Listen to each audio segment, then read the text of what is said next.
د نیکمرغه لوی اختر د رارسېدو په مناسبت د اعلی قدر امیر المؤمنین شیخ القرآن والحدیث مولوي هبت الله اخونزاده صاحب حفظه الله د مبارکۍ پیغام.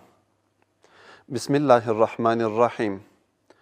الله اکبر الله اکبر لا اله الا الله والله اکبر الله اکبر ولله الحمد. الحمد لله نحمده ونستعينه ونستغفره ونعوذ بالله من شرور أنفسنا ومن سيئات أعمالنا من يهده الله فلا مضل له ومن يضلله فلا هادي له وأشهد أن لا إله إلا الله وحده لا شريك له وأشهد أن محمدا عبده ورسوله صلوات الله تعالى وسلامه عليه وعلى آله وأصحابه أجمعين. أما بعد فقد قال الله عز وجل قل إن صلاتي ونسكي ومحياي ومماتي لله رب العالمين. ترجمه: ووایه چې یقینا زما لمونځ او زما قرباني او بالاخره زما ژوند او زما مرګ خاص الله جل جلاله لره دی چې د ټولو عالمونو پالونکی دی. وأتم الحج والعمرة لله واتقوا الله واعلموا أن الله شديد العقاب. ترجمه: او پوره ادا کړئ حج او عمره خاص د الله جل جلاله لره او ویریږئ له الله جل جلاله څخه او پوه شئ چې بېشکه الله جل جلاله ډیر سخت عذاب ورکوونکی دی. عن انس بن مالك رضي الله تعالى عنه قال: ضحى رسول الله صلى الله عليه وسلم بكبشين أملحين أقرنين ذبحهما بيده وصم وكبر. قال: رأيته واضعا قدمه على سفاحهما ويقول بسم الله والله أكبر. ترجمه: له حضرت انس رضی الله تعالی عنه روایت دی چې رسول الله صلی الله علیه وسلم د دوو شکرونو والا پسونو یعنی چې د هغه شکرونه اوږده وه یا دا چې شکرونه یې مات نه وو او کمر یعنی برګ د تور او سپین رنګ وو قرباني وکړه. رسول الله صلی الله علیه وسلم بسم الله والله اکبر ویلو سره په خپل لاس مبارک هغه ذبح کړه. حضرت انس رضی الله تعالی عنه فرمایي چې ما ولیدل رسول الله صلی الله علیه وسلم د هغه په اړخ یا په غاړه باندې پښه مبارکه ایښې وه او بسم الله والله اکبر یې ویلې. خلاصه ده چې رسول الله صلی الله علیه وسلم په دوه برګو او شکرورو پسونو سره قرباني وکړه. هغه یې په خپل لاس ذبح کړل، بسم الله یې وویله او تکبیر یې ووایه او خپله پښه یې د هغو په اړخو ایښې وه. عن عائشه ان رسول الله صلی الله علیه وسلم قال: ما عمل آدمي من عمل يوم النحر احب الى الله من احراق الدم إنها لتأتي يوم القيامة بقرونها وأشعارها وأظلافها وإن الدم ليقع من الله بمكان قبل أن يقع من الأرض فتيبوا بها نفسه. ترجمه: بیبي عایشه رضی الله تعالی عنها فرمایي چې رسول الله صلی الله علیه وسلم وفرمایل د ابن آدم د نحر یعنی د قربانۍ کولو د ورځې داسې هیڅ عمل نشته چې د الله جل جلاله په نزد د وینې بهولو یعنی قربانۍ کولو څخه زیات محبوب وي او د قربانۍ هغه ذبح شوی حیوان به د قیامت په ورځ د خپلو ښکرونو، ویښتانو، نوکونو یعنی شنګریو سره راشي او د قربانۍ وینه مخکې د دې څخه چې په ځمکه توی شي یعنی د ذبح کولو د ارادې په وخت په بارگاه الهي کې قبلیږي. نو تاسو د دې په وجه یعنی قربانۍ کولو سره خپل نفس خوشحاله کړئ. د افغانستان مؤمن او مجاهد ملت او د نړۍ ټولو مسلمانانو ته السلام علیکم ورحمت الله وبرکاتو. له هر څه د مخه تاسې ټولو ته د لوی اختر مبارکي وایم. الله تعالی مو قربانۍ، صدقات، حجونه او ټول حسنه اعمال قبول کړه. دا چې د عبادت او قربانۍ دغه ورځې پر موږ په داسې حال کې راځي چې د شرعي نظام او سرتاسري امن څخه برخمن یو، نو ټول باید د الله تعالی شکر ادا کړو ترڅو د لا نورو الهي نعمتونو مستحق وګرځو. لله الحمد د اسلامي امارت په راتلو سره په ټول افغانستان شرعي نظام حاکم شوی دی. مقدس اسلامي شریعت تطبیق دی. د دینی شعایرو د لوړتیا او دینی مراکزو د پراختیا، ترقی او تقویې لپاره مهم اقدامات شوي دي. دا ټول هغه اهداف او ارزښتونه دي چې د ترلاسه کولو لپاره یې زموږ ایماندارو خلکو اوږدې مبارزې کړي او لویې قربانۍ ورکړي دي. په وطن کې مو اسلامي ورورولي او یووالی ټینګ شوی.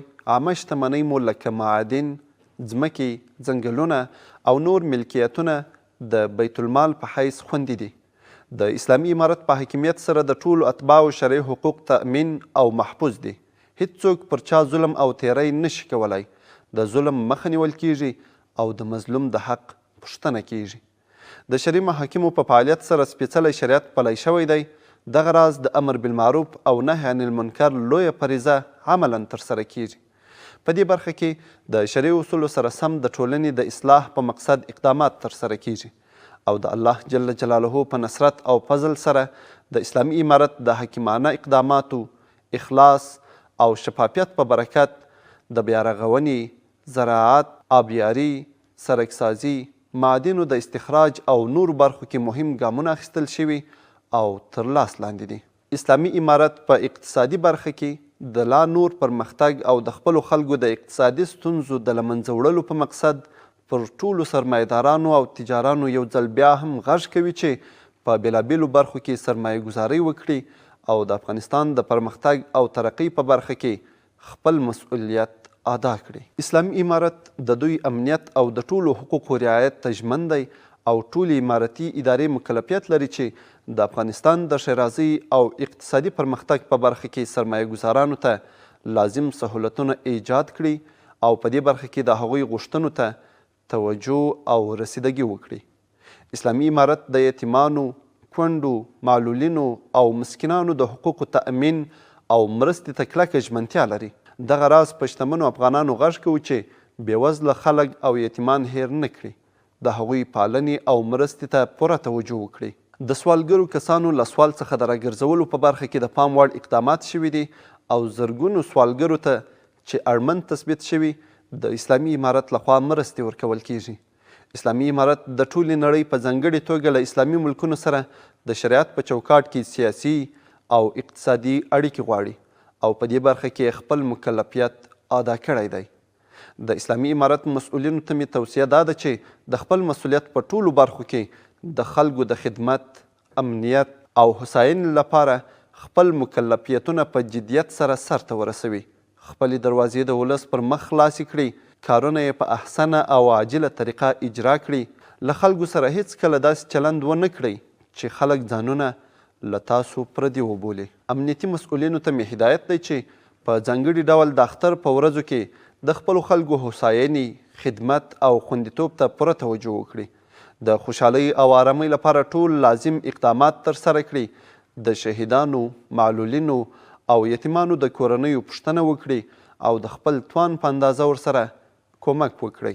محترمو ورونو، زموږ او ستاسو مشترک مسؤلیت جوړیږي چې د خپل شرعي نظام ساتنه، پالنه او خدمت وکړو. دا نظام د ډیرو شهیدانو د وینو په قیمت د مجاهدینو او مخلصو مسلمانانو په خورا سترو ستړیاو او قربانیو لاسته راغلی. راځئ چې د ساتنې لپاره هم ټول په اتفاق او اخلاص ودرېږو، لکه ورونه د یو او بل ترڅنګ پاتې شو. د دشمنانو ټولې دسیسې شنډې کړو. د امنیت، سوکالۍ، آبادۍ او د حکیم شرعي نظام قدر وکړو او د لا پیاوړتیا لپاره یې لاس په کار ووسو. الحمدلله سږ کال بیا له افغانستان څخه تر 10 زره پورې حاجان د حج د سترې فریضې د ادا کولو لپاره بیت الله شریف ته تللي. د ارشاد، حج اوقاف وزارت او نور امارتي مسؤلینو لخوا یې په پوره اهتمام سره خدمت کیږي او ټول لازم سهولتونه ورته په پام کې نیول شوي دي. حرمینو شریفینو ته د نړۍ له ګوټ ګوټ څخه راغلیو حجاج کرامو څخه هیله کوم چې د ټول اسلامي امت او بالخصوص د فلسطین مظلومو مسلمانانو او زموږ د ځورېدلو خلکو لپاره دعاګانې وکړي ترڅو یې الله تعالی له دنیوي او اخروي سعادت او سرلوړۍ څخه برخمن کړي. په دې وروستیو کې د افغانستان په بېلابېلو ولایتونو او سیمو کې د سیلابونو، بارانونو او نورو آفتونو له امله د اوښتو زیانونو په اړه سخت خواشیني یو. د ټولو غم ځپلو افغانانو سره د زړه له کومې تسلیت شریکوو.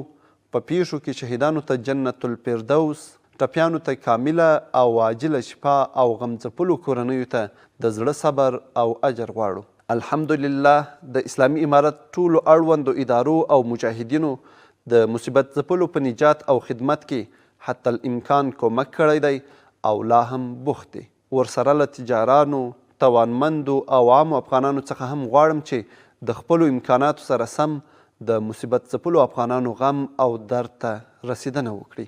د هغوی څخه هیڅ ډول مالی او معنوي کومک دریغ نه کړي. دا چې د اسلامي امارت اړوندو ادارو، وزارتونو او مجاهدینو له ګاونډیو هیوادونو څخه د جبري اخراج شوو مهاجرینو په خدمت کې د تثبیت، ترانسپورت، صحت او داسې نور برخو کې کومکونه کړي لا هم بوخت دي او هغوی ته یې د ځمکو د ویش تصمیم نیولی. له تجارانو، بډایو او عامو افغانانو څخه هم غواړو چې د خپلو امکاناتو په چوکاټ کې له مهاجرینو وروڼو څخه حمایت وکړي او خپل کومکونه ورڅخه دریغ نه کړي. د اختر په شپو ورځو کې د بې سرپناه شوو کورنیو حال واخلي او هغوی د اختر په خوشحالۍ کې له ځانه سره شریک کړي. د فلسطین په غزه او نورو سیمو کې په میرمنو، ماشومانو او مظلومو مسلمانانو د اسرائیلي صهیونیستانو بریدونه او ظلمونه یو ځل بیا په سختو الفاظو غندو او له نورو ملکونو څخه هم غواړو چې د دې ستر جنایت او وحشي مظالمو د مخنیوي په برابر په سمه توګه خپل مکلفیت ادا کړي. په پای کې یو ځل بیا ټولو مؤمنو او شریفو خلکو ته د لوی اختر مبارکي وایم. الله تعالی دې وکړي چې د تل لپاره خپل اخترونه همداسې د بشپړې خپلواکۍ او اسلامي نظام په سیوري کې په امن او خوشحالۍ ولمانځو. والسلام. امیر المؤمنین شیخ القرآن والحدیث مولوی هبة الله اخونزاده.